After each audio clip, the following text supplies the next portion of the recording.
What would you try? I would do to try the same, but this time on purpose. The question is, can we do that?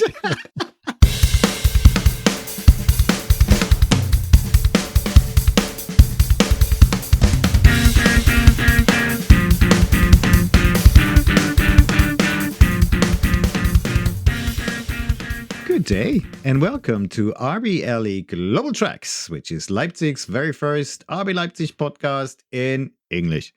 This one is brought to you by Richard and Mario, and amongst us, we are season ticket holders, passionate supporters, and not so neutral local pundits. Both of us have been following Leipzig football since our childhood days, so if you want to hear about RB Leipzig, capture the mood of the fans in the city, and if you want to go beyond numbers and statistics, you're in the right place. We're delighted to welcome you on board. So let's go. Auf geht's, Leipziger Jungs. And Richard, today was the day of the Leipzig derby in the fourth tier. Chemie Leipzig played Lok Leipzig. One all draw. Did you see any of it? What I saw, it was I was surprised that people didn't get injured on the pitch. It was really bad. Did you follow any of that? Good day. How are you today? Hi, Mario. Thank you. Yeah, actually, I watched a little bit of this fourth tier encounter.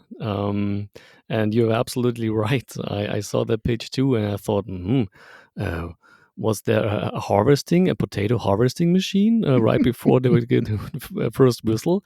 That looked awful. Yeah, it did. And so was the match. Very a lot of long balls and chances came by accident. And okay, so you saw why those teams are playing in fourth tier. Yeah, but a lot of police, as usual, only for 4,999 spectators. This is limited by the Football Association. But it was quiet, so nothing happened this time, so very good. So today we're going to talk about the Wolfsburg match, which was not so pleasant.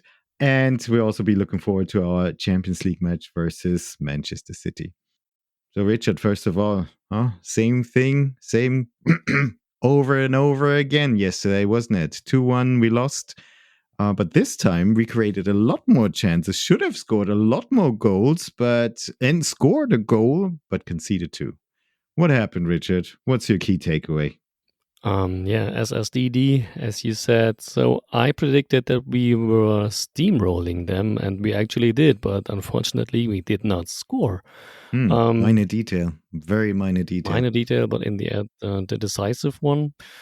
Yeah, we had a shitty start into that game. So it was the first shot on goal, and Wolfsburg scored right away. Plus, we didn't look good in that scene. And then we fought back, and we made our way through midfield and created a lot of chances. Maybe should have gotten a penalty, but it was taken off the board after the VAR check. But the game was really, really different compared to our first match in the Cup at Wolfsburg. And it was, in my opinion, different too to what we saw at Mainz, because in both of those games, we had the ball for a lot of the time, but couldn't do anything useful with it. So we had almost no shots, or if we had shots, they were wide of the net and outside the box. And yesterday it was whole different. We had good chances, and it was the very first game in our season in which we scored. So don't look at the 0-0 draw against Bochum and then 0-2 defeat against Mainz. So in every other game we scored, we had more goals than expected goals, and it was the first game yesterday then we had less goals than expected. So I don't want to blame anyone here except our strikers, so that they should have put one or two more into the back of the net.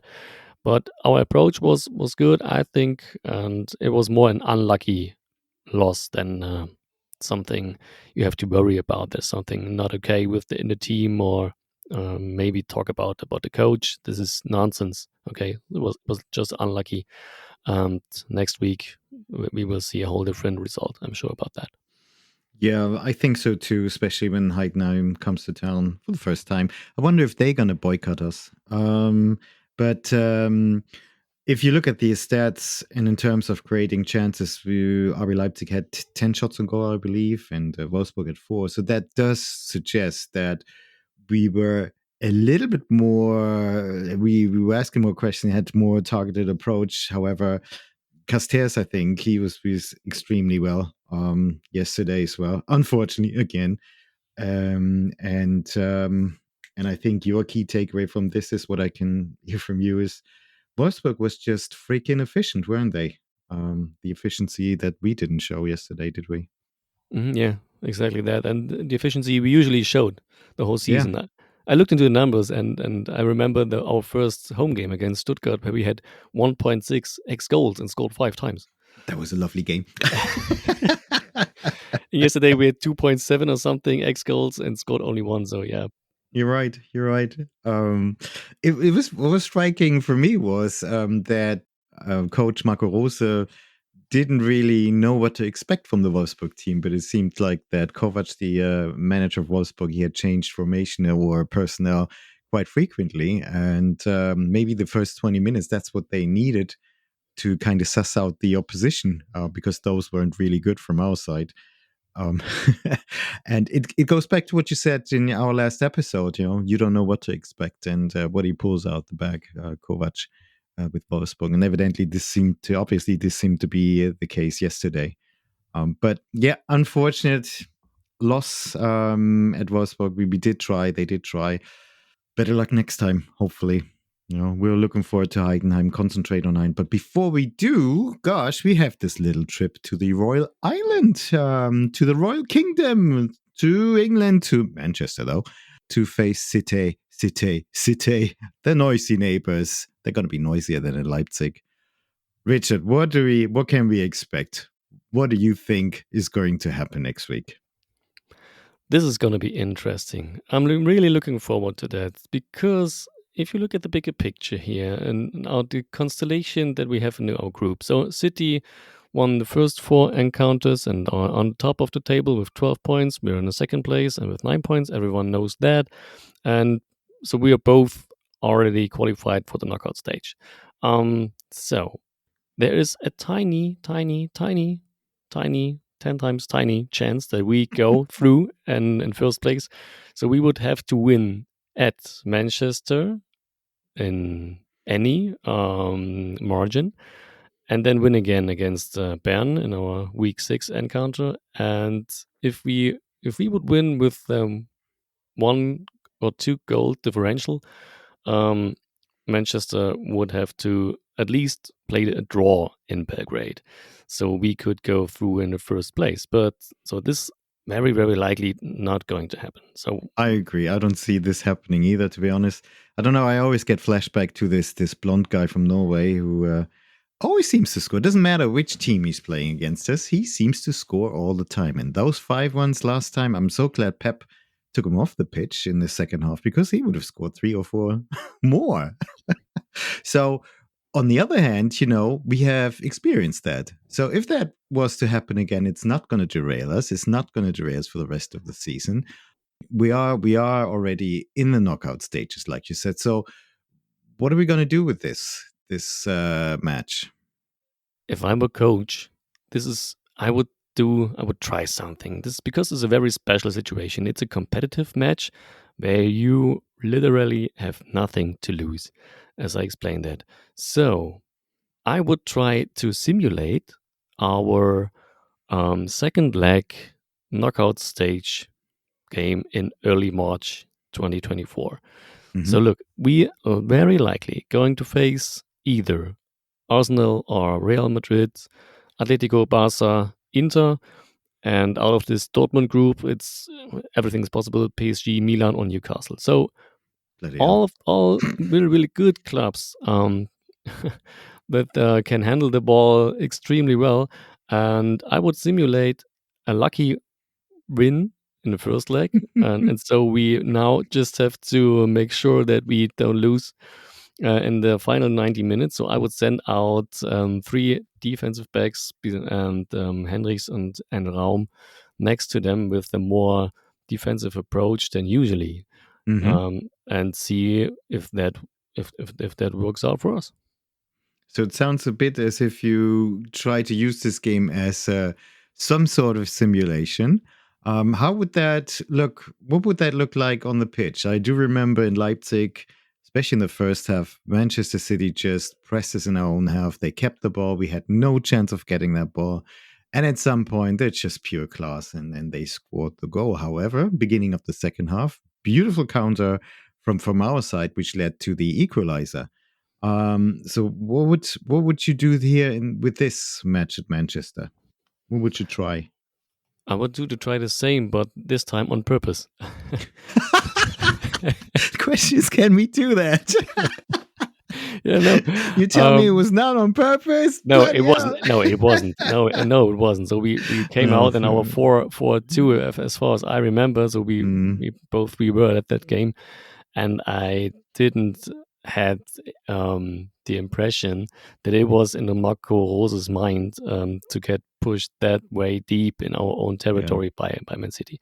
So, but this time I would do this on purpose. As I said, park the bus, compact defending. So with 3 center backs, our 2 wingers deep, and 3 defensive midfielders right in front. That would be my approach, and then try to gain the ball deep in our territory, and then playing the counter-attack game, and then trying to create 2 or 3 of those chances we got in our first leg, and hope that we will have a little bit more efficiency than we showed at Wolfsburg, and try to score 1 or 2 times, and then maybe, with a little luck, we will be as lucky as Brentford was, the last team last November that was able to beat Man City at Etihad, and maybe as lucky as Lyon was, the last team back in 2018 that was able to beat Man City at home. Are you telling me last time you lost in the Champions League was at home was 2018? Yes, that is correct. It's more than Did we 5 years have ago.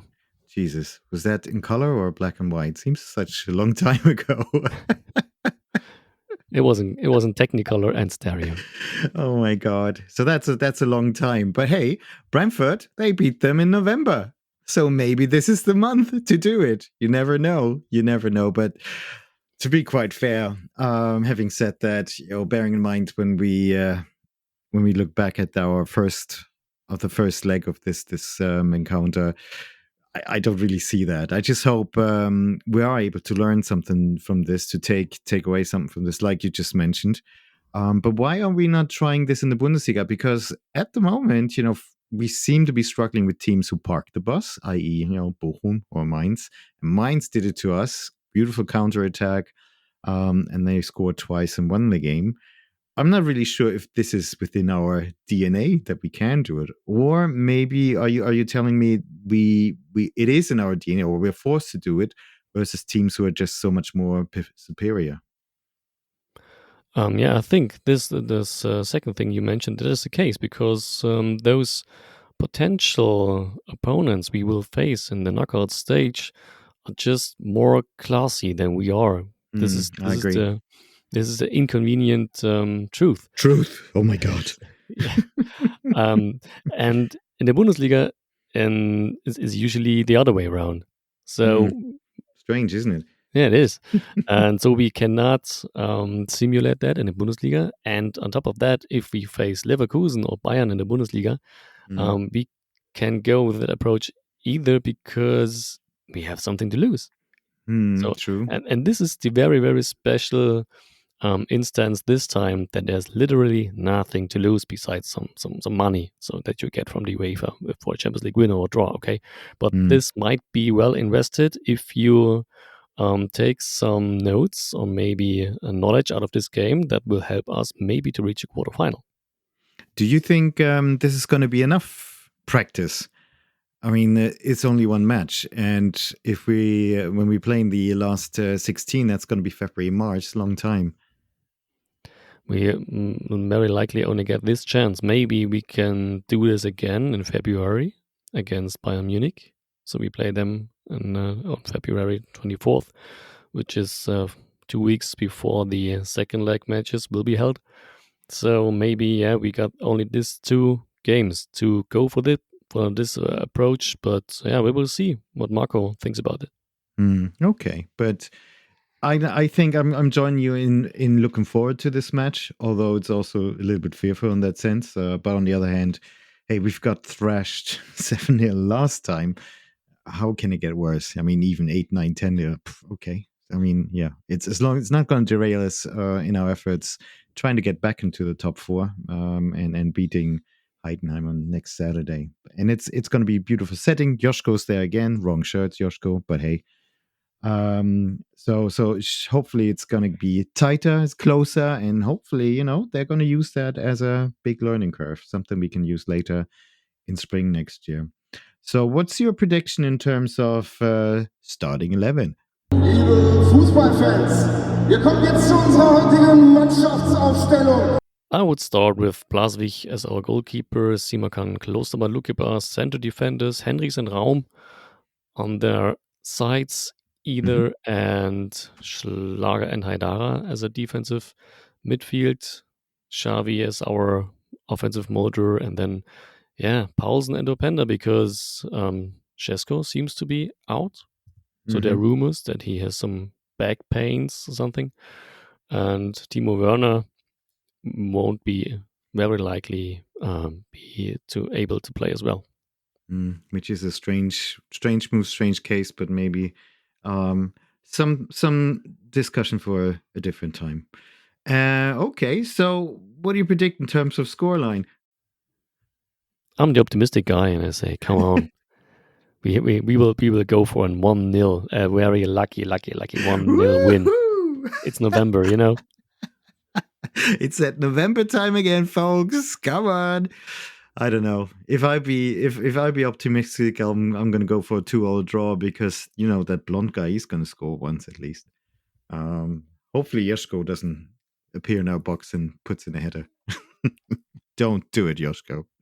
Anyway, should be a great match. We're looking forward to it. And I think that's it for this episode. Thank you very much, Richard. Everybody else, thank you for listening to us. If you want to leave us any notes, want to get in touch with us, we are RBLE Global Tracks. You can find us on Twitter at podcast_RBL. You can also drop us an email at talktous at rbletracks.com. Get in touch. Let us know if you have any questions, anything you'd like us to discuss or do differently. And your feedback's very much appreciated. So, guys, have a good start to the week.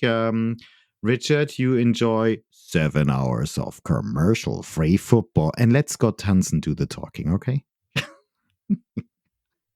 Okay, everyone. Thank you and auf geht's, Leipziger Jungs.